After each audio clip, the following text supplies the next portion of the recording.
l'ophtalmologie. Donc, je vais appeler mon ami Jihen Marakchi pour nous parler de l'ORL. Merci. Jihen. Merci. Bonsoir Jihen. Bonsoir. Ça va, vous allez bien? Marhaba. Donc, Dr Marakchi, c'est la chef de section d'ORL, c'est la chef de service d'ORL à l'hôpital Manzil Bourguiba. Et je te laisse la parole, Jihen. Merci. Bon, alors je tiens à féliciter les jeunes d'avoir réussi le concours de résidana. Quand même, ça, ils ont beaucoup de mérite. Et bien sûr, c'est la grande question, quelle spécialité choisir? Franchement, depuis tout à l'heure, je suis en train d'entendre mes collègues parler de leur spécialité. Je pense que j'ai envie de refaire une autre spécialité à ce rythme-là, parce que tout est attrayant en fin de compte. Et c'est normal, chacun de nous, il va parler, il va dire que on est arrivé à un stade de notre vie, on aime ce qu'on fait.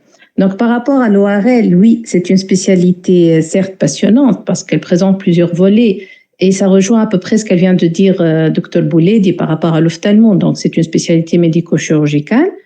Et comme son nom l'indique, l'ORL, c'est l'otorhinolaryngologie, mais on va ajouter aussi que c'est associé à la chirurgie cervico-faciale.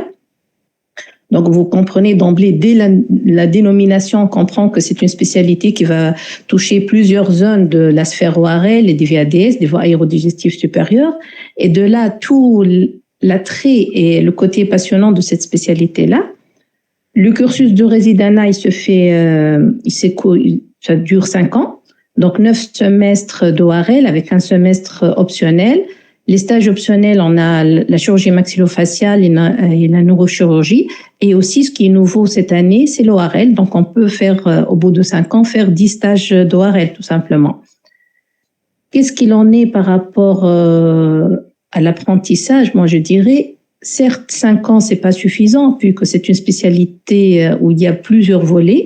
Donc, on a déjà le côté médical. C'est vraiment quelque chose de très, très passionnant. Et de là, on comprend le fait de travailler beaucoup en collaboration avec les autres spécialités médicales, que ce soit la pneumologie, que ce soit les maladies infectieuses, la médecine interne, l'endocrino.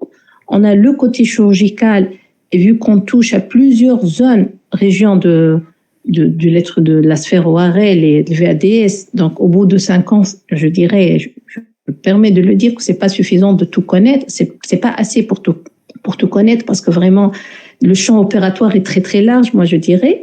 Et ce qui est en vogue actuellement, c'est tout ce qui est exploration. Donc, on a les explorations auditives, les explorations vestibulaires. Il y a même des ORL qui se sont spécialisés dans tout ce qui est pathologie du sommeil, dans tout ce qui est allergologie. Donc, vous voyez, la spécialité, certes, c'est une spécialité médico-chirurgicale, mais de plus en plus, on va vers des sous-spécialités en ORL parce que c'est tellement vaste. Par rapport au stage, il y a à peu près 16 services, donc sur toute la Tunisie. Donc pour le Grand Tunis, on va commencer par les grands services. Rabta, Habib Fem, Charles Nicole, Salah Hazaï. Salah Hazaï, c'est vraiment l'ORL carcinologique. Ils ne font que de l'ORL carcinologique. Ils font essentiellement de l'ORL carcinologique. L'hôpital militaire, les Fessi, Mangislim. Il y a Manzil Bourguiba, c'est pas très loin. Il y a Nebel. Et puis, la région du Sahel, donc on a Monastir, Mahdia, Sousse, il y a aussi Sidi Bouzid, Kérouan, Sfax et aussi Gasserine dernièrement. Donc, vous voyez, les terrains de stage, c'est pas ça qui manque. Par rapport au stage, vous allez me dire ce que c'est formateur ou non. Bon, personnellement, je pourrais vous dire que c'est formateur parce qu'au bout de 5 ans, je vois beaucoup de mes résidents devenus médecins spécialistes et ils se sont, que ce soit ceux qui se sont installés en ville ou ceux qui ont embrasser une carrière hospitalo-universitaire, ils sont assez autonomes pour plusieurs actes opératoires. Par rapport aussi à la formation, les CEC, il ne manque pas de CEC. Donc, on a l'immunoallergo, on a la pathologie de sommeil, la thyroïdologie, l'imagerie ORL, chirurgie maxillofaciale, l'ORL pédiatrique aussi, la carcino. Il y a même des CEC, on s'intéresse seulement à l'autologie, donc vraiment un seul volet de la spécialité, ou des CEC ou la rhinologie comme à la fac de médecine de Sfax. Donc, vous voyez, pour ce qui est des CEC, c'est pas ça qui manque. Il faut juste avoir le temps pour tout ça. Les collèges, il y a un planning d'enseignement pour les collèges. D'habitude, c'est une fois par mois, une fois tous les 2 mois. C'est assez riche. Et actuellement, à la faculté de médecine de Tunis, on a les enseignements transdisciplinaires du TCEM, du 3e cycle, où on fait des EPU ce sont des EPU adressés aussi bien aux ORL, mais aussi à d'autres spécialités. Tout ça pour mettre l'accent sur le fait que nous, en tant qu'ORL, on ne travaille pas tout seul. Même dans notre pratique quotidienne, on est toujours en collaboration avec les autres spécialités. Qu'est-ce qu'il en est par rapport à la carrière hospitalière universitaire? Oui, il y a de la place, je peux vous assurer qu'il y a de la place.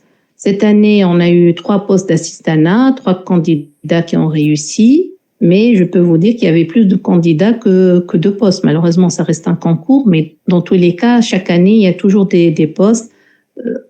C'est bien, franchement, j'encourage les jeunes pour embrasser une carrière hospitalière universitaire parce qu'il y a beaucoup de choses à apprendre. Au bout de 5 ans, certes, on peut être autonome par rapport à tout ce qui est médical, un peu moins pour ce qui est chirurgical, puisqu'on se sous-spécialise tout simplement. On ne peut pas tout faire puisqu'il y a plusieurs, ce que je viens de dire, je me répète, il y a plusieurs régions par rapport à notre sphère ORL.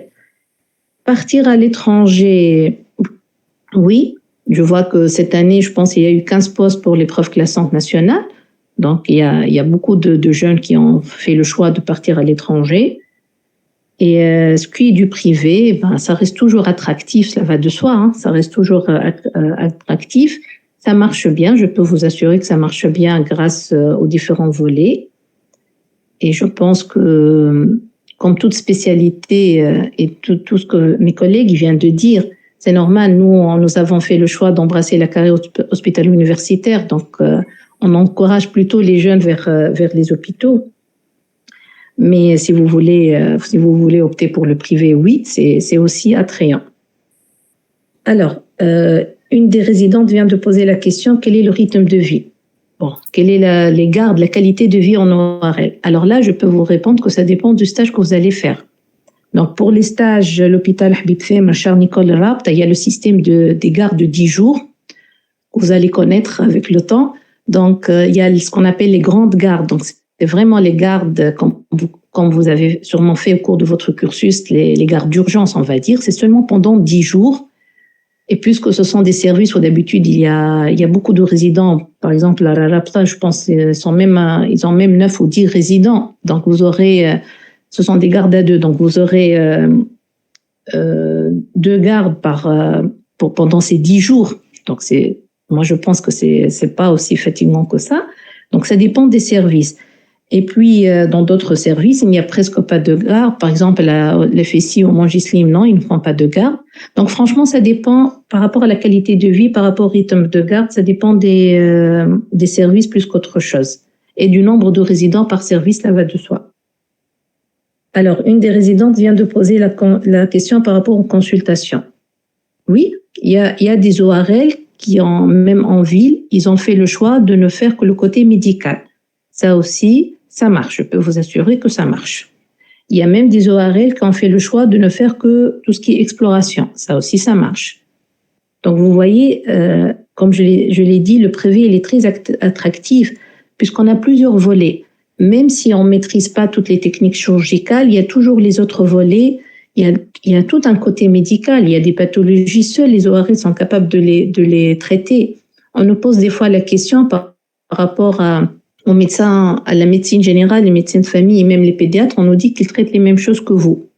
Non, les ORL ne traitent pas seulement les angines et les otites, il y a d'autres pathologies qu'on traite aussi.